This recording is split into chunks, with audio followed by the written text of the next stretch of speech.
The early reviews of Thor, Love and Thunder are calling it hilarious, action-packed, and this is a quote, totally rad. So we are thrilled to have one of the stars here with us, Tessa Thompson. Welcome back to GMA, Tessa. Thanks so much for having me. Totally rad. I mean, you don't hear that very often, but this is supposed to be one of the best, funniest movies. I wonder what it was like to make. I hear you do a lot of improv when you're putting it all together. Tell us what the process was like. We do a lot of improv. I want to say thank you so much for having me. It's so exciting to be here. I'll say it's a complicated time to be talking about the film, especially with the news as it pertains to Roe v. Wade during this time. At first I was feeling despondent, and then I felt really inspired and activated to fight. So in some ways it's perfect that I'm here talking about my character Valkyrie, who is a fighter who fights not just for her sisters but her community, which is what we need to do now.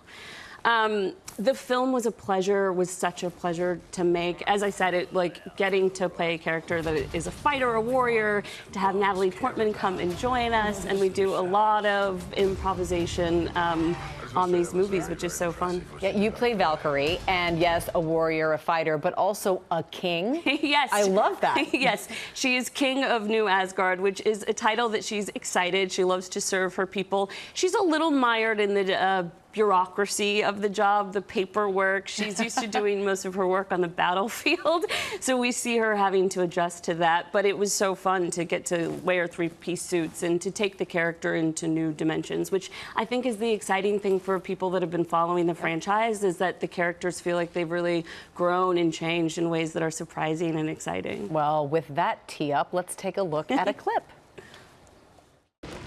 Let's bring the rainbow. Bring the rainbow, is that a catchphrase or something? She's only been a Thor for a minute. I mean, saving lives she's quite good at, but the rest of it, she needs work. How many catchphrases have there been? A lot. Yep.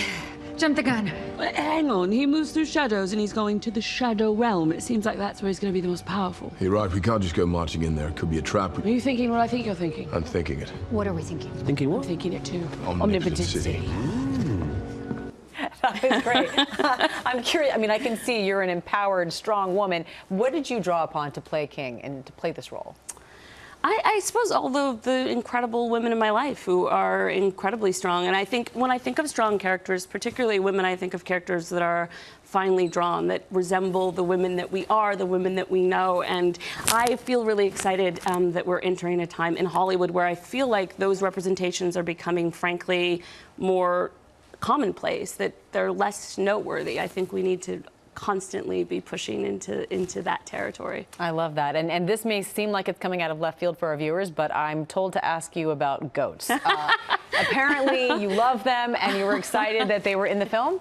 Yeah, I'm a really big goat fan. Because I'm a goat fan, a Twitter has been made called Tessa as Goat, so it takes a photograph of me and then a photograph of a goat that looks like me, because I think I also look like a goat. And so I got really excited when I learned that goats were going to be in the film. They're actually in the comics.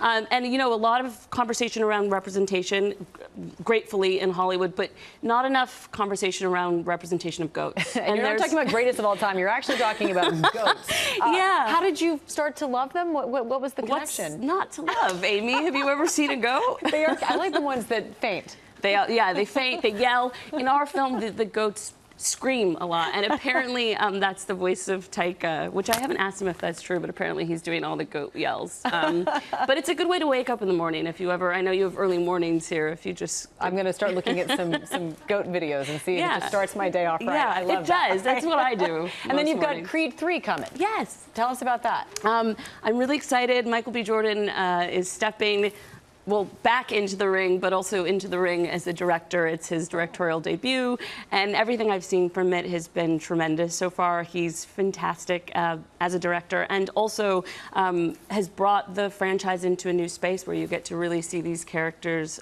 grow and change, and I just feel very grateful to have been been making these movies for all these years. We're very grateful to have you here. You are a pleasure to have. Thanks so much. Happy Pride, everyone. That's why I'm wearing my my Pride outfit. It's sparkly and it's beautiful. All right, Tessa Thompson, thank you so much for being with us. Thanks for having me. And Thor, Love and Thunder hits theaters on July 8th. Well, hey there, GMA fans. Robin Roberts here. Thanks for checking out our YouTube channel. Lots of great stuff here. So go on, click the subscribe button right over here.